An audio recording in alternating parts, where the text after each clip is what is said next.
got some more information.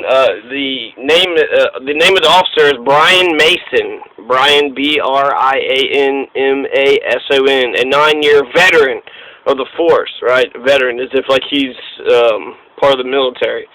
And that's a lot of times they do look at us versus them mentality. They have an us versus them mentality, which if they are former military, then they look at us as the Iraqis that they need to oppress.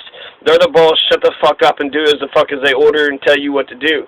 But I think that's the problem is, you know, if you come up to a scene, you don't know what happened, what didn't happen, and so the person who, has the nicest demeanor they're going to go with, or maybe the person that seems like they're the ones that's in charge, that's the bully, that's the main oppressor they're going to go along with because, well, that motherfucker's scary, so it's easier to go along with the scary motherfucker than it is to, listen to the innocent victim.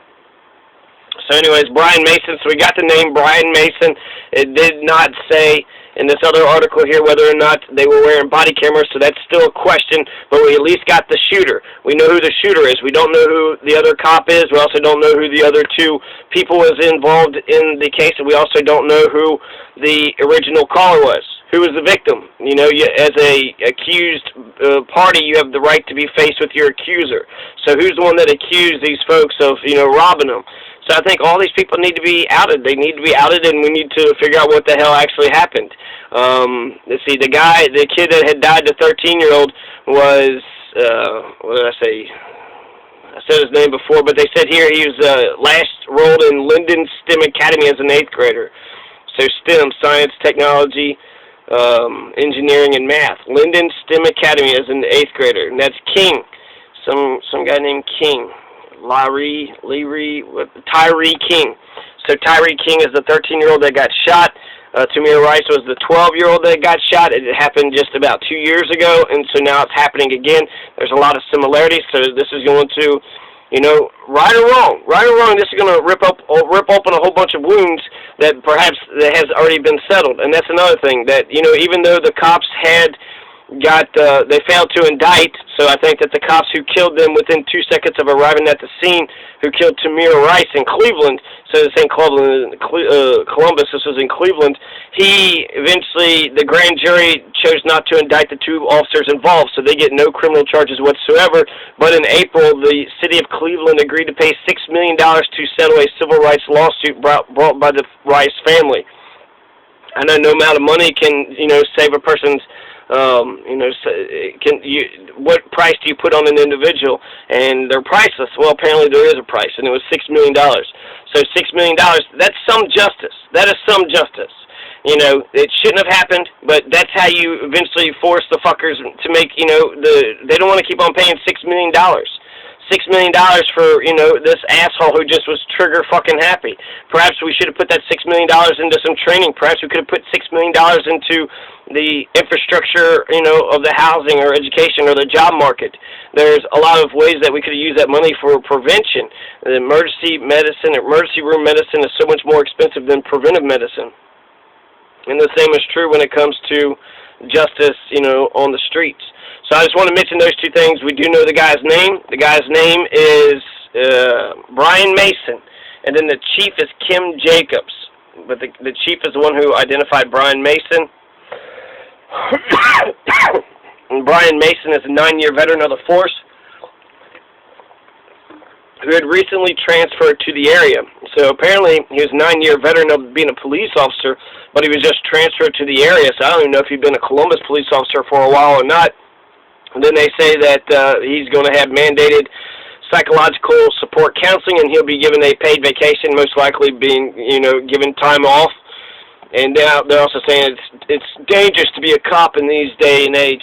I can understand somewhat that cops feel like they're damned if they do, damned if they don't, but I also know that cops know what they're doing. They know they come up to a scene and they yell and they say do this and do that. Remember, I can't get that one incident out where you have a Christian family, out there by the van, and supposedly a Walmart employee accused one of them of stealing, and then the cop just comes up onto the scene saying, shut up, do this, do that, and somebody just questioned his authority, and then he started swinging on people. He just started fucking using violence. He showed up, I'm the fucking boss, no you're not, boom, boom, boom. Now he's the one that's being violent. And if he's the one that's what manhood is supposed to be, I'm the one that's in charge. I'm the fucking big head dog, I'm the head honcho. Shut the fuck up, do as the fuck as I tell you. Then that's how the population is going to be. If we're going to be run by psychopaths, and that's another thing. Cops are they're the government, right? So they're the politicians' thugs. They're the rich people's goons. And then poor people, they're stuck in the, they're stuck in the struggle. They're stuck in this shit. Whether they, as soon as they walk outside the door, as soon as they go to work, if they go to school, they're in this shit no matter where they go. So they can't escape it. Whereas a rich person could just go off to their sanctuary and then kind of, go into society whenever they feel like it. I think there's poor people that have to live this shit no matter what. And so I think understanding people's, people's place in society, where they're at. It's easy if you have a sanctuary and then, then you have a safe place to go. Well, that's better. But if you don't have a safe place to go, then your whole life is being terrorized, from the word jump.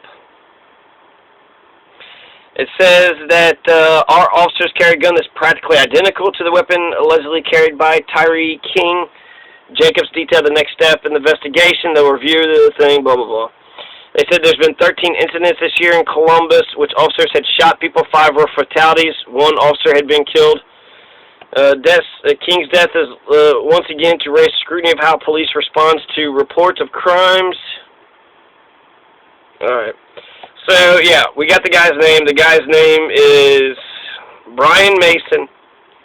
The 13-year-old's name is Tyree King. We don't know who the other police officers or the other witnesses, or the person who called it in. All those names are being held private, even though in our system you're supposed to have, the right to be confronted by your accuser. A lot of people say just have patience, wait for the system. Tamir Rice did get $6 million, but I know a lot of people that don't get any justice whatsoever. They happen to know a lawyer, and a lawyer who is willing to file the case. Now, there's a lot of lawyers that are terrified of the system. They want to kiss the judge's butt and the cops' butts and the other lawyers' butts, and so they don't do their damn job because they're a part of the system, right? The system works for them. So that's just it's an update.